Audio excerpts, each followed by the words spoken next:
Assalomu alaykum. Kecha bir xat oldik. Xatda muallif quyidagicha yozadi.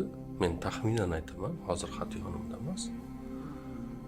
Go'yoki bir chiqish eshigi bo'lmagan bir uyga tushib qolgandayman. Nima qilsam ham muammolarimga yechim topa olmayapman. Deb bizdan maslahat so'rayapti. Endi masalan men o'zimni maslahat beradigan bir odam deb bilmayman, bera oladigan yo'q. Lekin tushunchalarimizni, o'zimizning fikrlarimizni aytishimiz mumkin.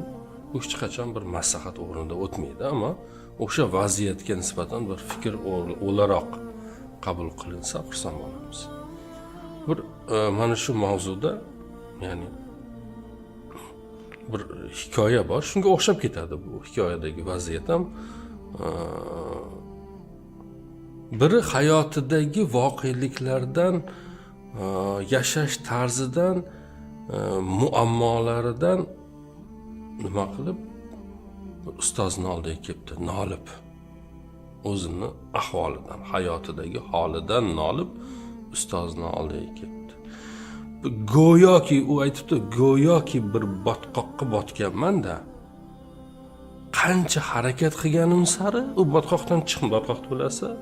Botqoqqa tushib qolsangiz, harakat qilsangiz, u yerdan chiqmaysiz. Qancha ko'p harakat qilsangiz, shuncha botib ketasiz. Bu ham shunaqa debdi. Ya'ni qancha ko'p harakat qilsam, shuncha botib ketgandek bo'lyapman. Qutulish yo'li bormi men uchun? debdi. Ustozi javob bermabdi. Oynani oldiga, derazani oldiga boribdi va shogirdini ham chaqiribdi.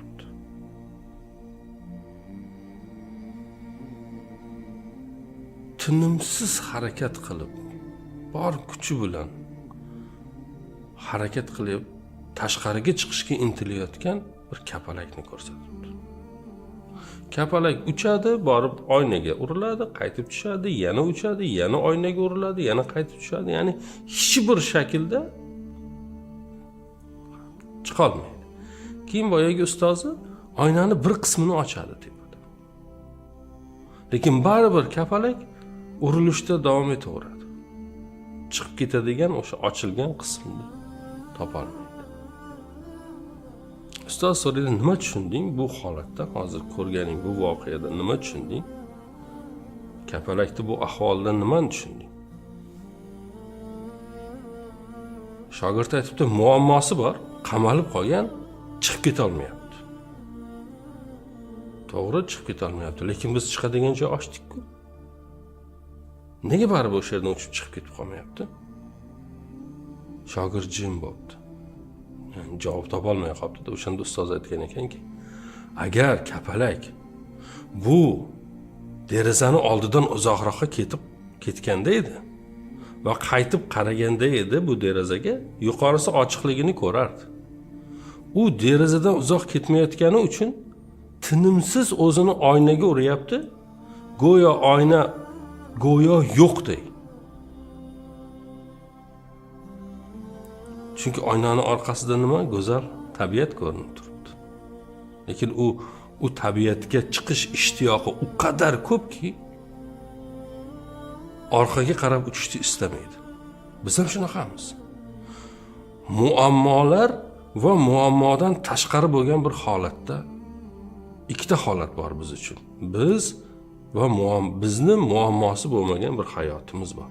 U muammosiz hayotni u qadar istaymizki, turgan joyimizda chirpinamiz.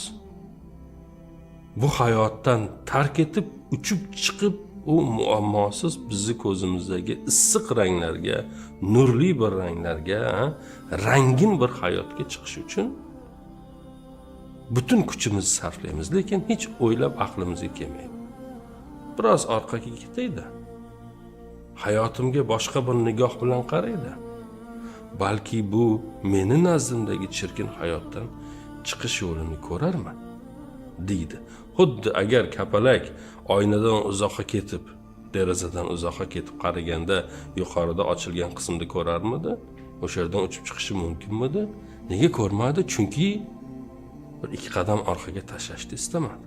Biz ham gohida bir muammolar bilan duch kelganda u muammo bilan chirpinib kurashmasdan ozgina orqaga 2 qadam tashlashimiz kerakda. U bilan kurash yo'llari ko'rinadi, chiqish yo'llari ko'rinadi, balki yondan aylanib o'tish mumkindir. U narsalar ko'rinadi. Masalan, hech nimaga borganmisiz? Ko'rgazmalarga borganmisiz? Ko'rgazmalar zalda masalan tabiat manzaralar chizilgan, masalan, o'ta katta bir san'at asarini yoniga borib yaqindan tomosha qilsangiz nimani ko'rasiz?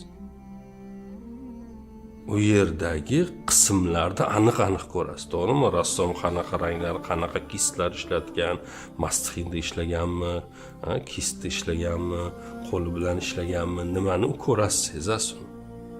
Lekin siz butun asarni ko'ra olasizmi? Ko'ra olmaysiz. Nega? Chunki juda ham yaqinsiz. Butun asarni ko'rish uchun u asardan uzoqqa ketish kerak. Endi juda uzoqqa ketib qolsangiz nima bo'ladi? Siz boyagi rassom uni qanday ishlaganini ko'ra olmaysiz. Tushuntira oldimmi?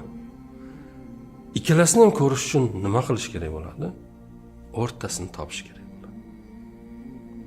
Shunday bir masofani topasizki, u asarni tomosha qilish uchun ham umumiy asarda hamma qismini ko'ring, ham qismlarini ko'ring, kichkina qismlarini. Ikkalasini ham ko'radigan bir masofani tanlaganingizda uni boricha ko'rasiz. Muammolarga nisbatan ham hayotimizdagi muammolarga nisbatan ham xuddi shundaymiz. Qochib ketmaymiz, quchog'iga ham kirmaymiz. Bir masofada turamiz ki agar chiqish yo'llari bo'lsa ko'raylik. Boyagi botqoqqa tushgan odam qancha harakat qilgani sari, chirpingan sari botib ketganidek, biz ham muammoni quchog'iga kirib olib pitirchilaganimiz bilan u yerdan chiqa olmaymiz. Biroz to'xtash kerak, biroz orqaga ketish kerak, biroz jim bo'lish kerak, biroz tepadan, balanddan, boshqa bir nigohlar bilan, boshqa bir nuqtai nazarlar bilan bu hayotimizga qarashimiz kerak. Ana o'shanda bir chiqish yo'li bo'lsa agar inshaalloh u bizga ko'rinadi deb o'ylayman. O'ylaymanki hozirgi mulohazalarimiz bilan bizga maktub yo'llagan do'stimizga ham foydali bir fikrlarni o'rtaga qo'yishga musharraf bo'ldik deb o'ylayman. Har doim